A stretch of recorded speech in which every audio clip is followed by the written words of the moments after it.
Hello, this is Mr. Wolf. We are continuing to read Chains by Laurie Halse, and we are on to Chapter 17. Sunday, June 23rd, 1776. A report prevails here that a most vile, deep-laid plot was yesterday discovered at New York. I have not been able to ascertain the particular facts. However, 40 persons are apprehended and secured. Among them is the mayor of the city. What baseness are our enemies not capable of? Who would wish to be connected with a people so destitute of every virtue? God forbid it should ever be the fate of America. Letter of Congressional Delegate William Whipple to Joshua Brackett. Ruth fell asleep quick that night, my arms around her. I had washed out the blood from her kerchief and hung it to dry. There was a lump on her head, but it would go away. Madame's threats would not. I slowly pulled my arm out from under my sister. She sighed and curled into a tiny ball. I had pondered the problem all day and half the night. No matter how many times I turned it round, I found the same answer. We had to flee the city. I sat up and pulled the blanket over Ruth, tucking it under her feet to keep them warm. The wings that could spirit us away were hidden in Master's desk. I had to take the list. It would buy us our freedom. But Bellingham would not listen. Not after the incident with the linen chest. I had to deliver it straight to the army. The sound I had been waiting for broke through, the low roar of Master Lockton's snores, starting up just as the grandfather clock chimed midnight. I put on my skirt and made my way to the bottom of the stairs. The hour was upon me. 'Twas the time to act. The moon was my friend.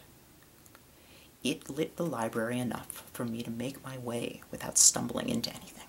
The snuff jar stood on the corner of the desk. I held my breath as I lifted the lid, put my hand inside, and slowly pulled out the keys. I crouched behind the desk and examined them in the moonlight. Only one was small enough to fit into the top drawer's lock. I inserted the key and turned it gently to the right. There was a dull clunk.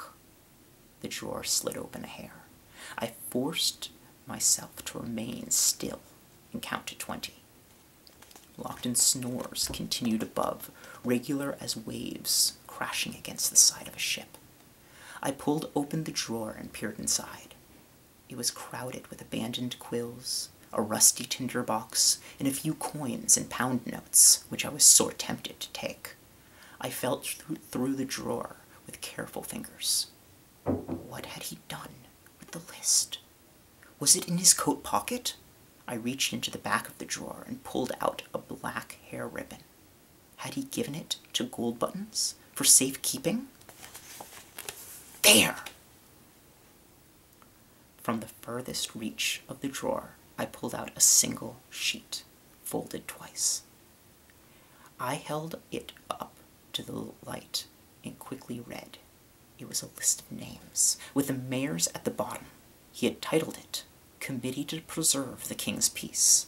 I tucked the paper in my pocket, tied it tight, and slipped it under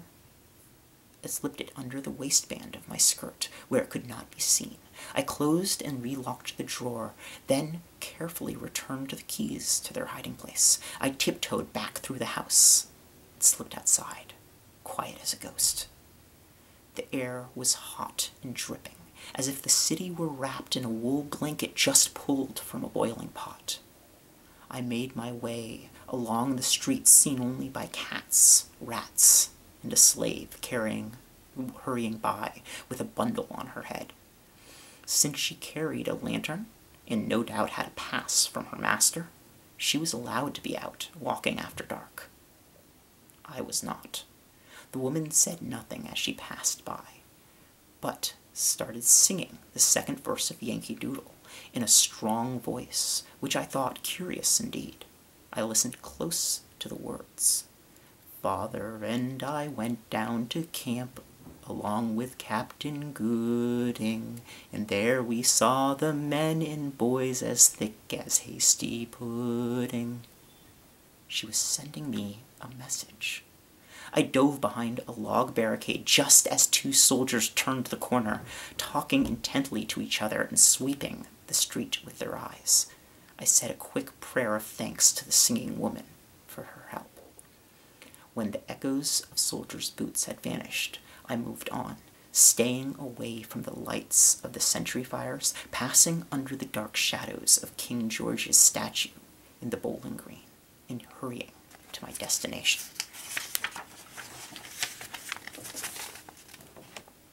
The battery was the fort at the southern tip of the island, with high walls and cannons that point over the water to discourage enemies. It was the headquarters of the Patriot Army in New York.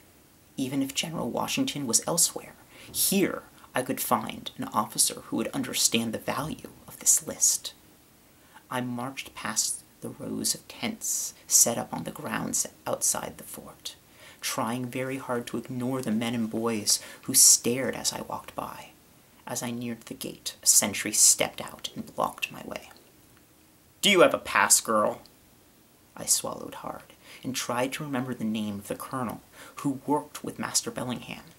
Fagin, Jaden, McGraden. Well? A few other soldiers drinking coffee outside their tents had stopped talking to observe. "Please, sir," I said, polite and firm. "I've come with an urgent message for—" "Reagan!" "For Colonel Reagan, sir." "Tell me, and I'll see that he gets it." "I cannot," I said. "I must deliver it to him personally, sir." "Who is your master?" Telling a lie would not benefit me. "A loyalist, sir, who would beat me bloody if he knew I was here." He looked me over and yawned. "Come on, then. I could do with a walk to keep me awake." I followed him inside, past a room of men sleeping on the floor, along a hall to a small room where a low fire smoldered in the hearth, a chair drawn up before it. The moonlight had broke free of the clouds again and lay in gray pools beneath the windows. A table stood by the door where a heavy-set man scratched away at a piece of paper, his work lit by a half-dozen candle stubs that would soon burn out. The soldier drew himself up to his full height. "This girl has a message, sir. Claims it must be delivered in person." The man lifted a hand in the air and continued with what he was writing. I tried to make out what it was, but his scribble was dreadful bad. Finally, he laid down his quill, moved his spectacles high on his nose, and peered through them at me. "What is it?" he rasped. His voice sounded raw, like it had been run through the gutter. An onion poultice was tied around his neck. I dropped a polite curtsy. "I have information for Colonel Reagan." "Who sent you?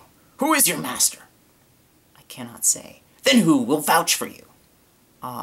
I vouch for myself, sir. I am new to the city and know only a boy named Curzon." A caterpillar eyebrow lifted above the glasses as he recognized the name. Bellingham's Curzon?" He coughed loudly, sprayed drops of spittle on the page. He's all bluster." He dipped his quill in an inkpot and continued to write. "Take her away, Sergeant. I am too busy for this." My escort grabbed hold of my arm. "Come now." I tried to break free. "Please hear me out." I shook my arms and twisted. "They want to kill him." I pulled with all my might and lost my footing. Both the sergeant and me stumbled against the table. The ink bottle overturned and poured over the table and papers. The sick man jumped up with a mighty curse and several ugly statements about my character. "He wants to kill the general." I finally pulled free from the sergeant's grasp. "I have proof." The man was concerned only with rescuing his papers from the spreading pool of ink. "Sergeant, remove this birdwit!" "Do not touch her!"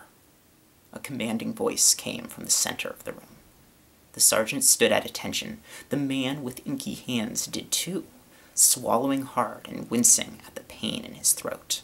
A figure rose from the high-backed chair that stood in front of the hearth. He wore the dark blue coat of an officer, with buttons and buckles that reflected the firelight. His features stayed in shadow, but I could see a book in his left hand, his finger marking the page. "Leave us," he ordered. "Yes, sir," the sergeant said. "As you wish, Colonel Reagan, sir," said the man whose clothes were stained blue by the papers he clutched to his chest. When the door was pulled behind them, Colonel Reagan returned to his seat. "Come here," he told me. "Show me what you've brought and tell your story.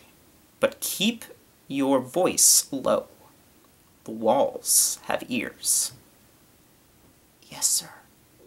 My voice strangulated a bit. The colonel tugged at his coat and sat down. He was not wearing a wig, as did most gentlemen. His